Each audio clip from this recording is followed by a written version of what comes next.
गिबियावनो आङो गोदान बोसोर रंजालि बैसागोनि साफ्रोमबो बर' माहारिनि सुबुंफोर लोगोसे सारा आसाम बा सारा बुहुमनि सुबुं माहारिनिसिम गोसो गोरबोनिफ्राय गोदान बोसोरनि गाहाम हामलायनाय जासिदों आरो मिजिंथिदों गोदान बोसोरा बयनिबो जिउआव उसिफावनाय बा अननाय गोजोननाय आरो खौसेथि लाबोना फैगोन। दिनै जे खायजामाथि रंजालि बैसागो खुंग्रा आफादनि जि बानजायनायाव 50थि जि रंजालि बैसागो खुंनाय बेयो मैयानिफ्राय दिनै बा सैत्र दाननि जोबथा साननिफ्राय बैसाग दाननि 1 खालारसिम लादों बिथांमोना। दिनै जों बेयावहाय फैनानै जोबोद गोजोननाय मोन्दों। मानो गोजोननाय मोन्दों होननानै बुङोब्ला बेयाव जोंनि हारिमुवारि गाननाय जोमनाय, जोंनि जि मोसानाय दामनाय देनाय, बै जि दोरोङारि दामग्रा देग्रा आगजुफोरखौ लानानै दिनै जि माखासे बायदि मैया रंजालि बैसागो फोरबो फालिनायजों लोगोसे जोंनि बर'नि माहारिनि मोसानाय रोजाबनाय जि कम्पिटिशन फाथिदों। जेरै दिनै जों बेवहाय नुनो मोन्दों जे बारदै सिख्ला जायखौ बैसागो खुंग्रि होननानैबो जोङो मोनथियो, बे बादायनायखौ बिथांमोना होदों बेयावहाय आरो गोबां मोसाखावरि बिथांमोना बेवहाय बाहागो लादों। आरो बेजों लोगोसे बेनि अनगायैबो बिथांमोना गेवलां बैसागु मोसानाय बादायनाय हाबाफारिबो लादों आरो बेनि अनगायैबो बिथांमोना जौसाङाव जे मोनसे गेवलां सावरायमेल बा रंजालि बैसागु फोरबोखौ फालिनायनि मुङै गेवलां मेल हाबाफारिबो लादों। बेवहाय बिथांमोना जोंखौ खावलायनाय लेखा बेवहाय जों बाहागो लानो फैदों आरो बाहागो लानो मोननानै जोबोद गोजोननाय मोन्दों।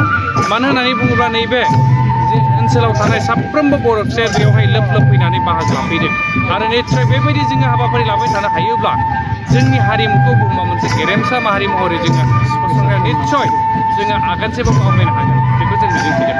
बेखौनो जोङो बुहुमनि बर' फिसाफोरनिसिम जोङो बेखौनो जोङो खावलायनो हास्थायदों। दिनै बे उदालगुरि जिल्ला दुलाराय बर' फरायसा आफादनिफ्राय जोङो जिहेतु बर' माहारिखौ बुहुमाव मोनसे गेरेमसा माहारि महरै फसंनायनि जि नोजोर आरो थांखि लानानै जों खामानि मावबाय थादों, बे लेखायै जोङो मोनसे हारिखौ बुहुमाव गेरेमसा माहारि फसंनांगौ जायोब्ला जोङो शिक्षा दीक्षा बा गेलेनायानो होन बा हारिमु बिथिं राव थुनलाइ जे फारफ्रोमबो बिथिङाव जों जौगासारनो हानांगोन।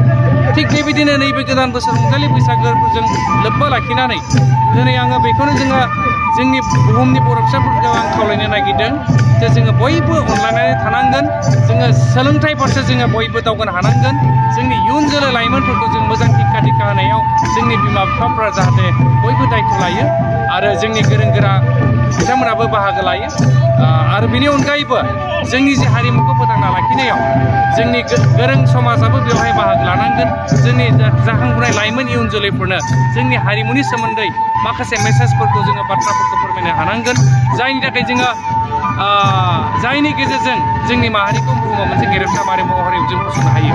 बे नोजोरखौ लानानै उदालगुरि जिल्ला दुलाराय बर' फरायसा आफादाबो 22था जायगायाव बा भेन्युआव जोङो मोनसे कालचारेल वर्कशप हारिमुवारि मावबादा जोङो हाबाफारि लादों आरो बेनि गेजेरजों जोंनि जि रिंगु दामसा जेरै खाम, सिफुं, जथा, सेरजा, जोङो खामखौ बोरै दामो, सिफुंखौ बोरै जोङो सुयो, सेरजाखौ बोरै हुयो, बेनि रोंगौथि होनो थाखाय गियान होनो थाखाय जों दिनै नाजादों आरो बेबायदि जोंनि इयुन जोलैफ्रा दिनैनि थारिखआव जों इयुन जोलैफोरनो जुदि जोंनि जि रिंगु दामसा बा मोसाखावरि बा मोसानाय मुसुरनाय बेफोरखौ जों जुदि फोरोंलांनो हायाब्ला जोंनि हारिखौ बा जोंनि हारिमुखौ फोथांना लाखिनो बिराद गोब्राब जागोन।